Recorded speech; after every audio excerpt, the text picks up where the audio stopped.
ce qu'il faut comprendre, c'est qu'on est devant une démarche qui sent l'improvisation en plein nez. Ce qui est dommage, c'est qu'on pense qu'on va résoudre un problème en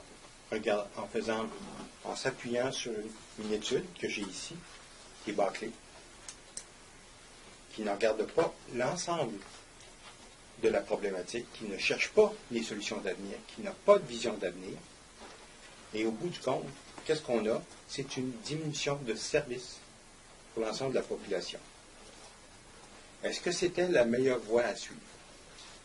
Bien sûr, il y a une diminution des lettres, on sait, tout le monde a une adresse de courriel, peut-être même 2 ou 3, je pense. Tout le monde se sert de ça, tout le monde sait que la poste est en train de changer. L'utilisation de la poste est en train de changer. D'ailleurs, quand il y a eu le conflit en 2011, la seule année où est-ce qu'il y a eu un déficit dans les 17 dernières années, c'est l'année du conflit postal. À cette époque-là, nous, on commençait notre mandat. Je me rappelle, c'était la 3e semaine où j'étais au Parlement. On avait un filibuster sous les mains. Et ce qu'on disait au gouvernement, écoutez, vous le savez que le volume de l'aide va diminuer. Vous le savez, c'est une tendance lourde.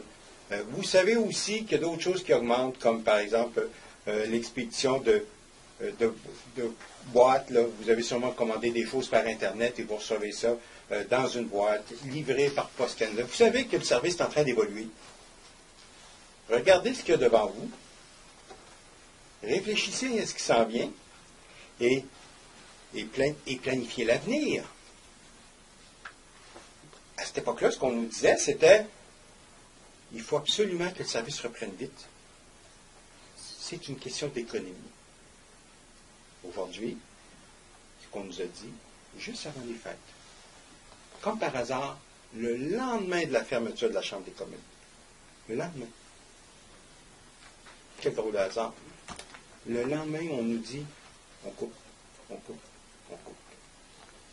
Est-ce qu'on a regardé si on peut, comment on peut transformer Poste Canada dans une société du 21e siècle? Parce que le véritable défi, c'est de transformer notre société des postes en société du 21e siècle.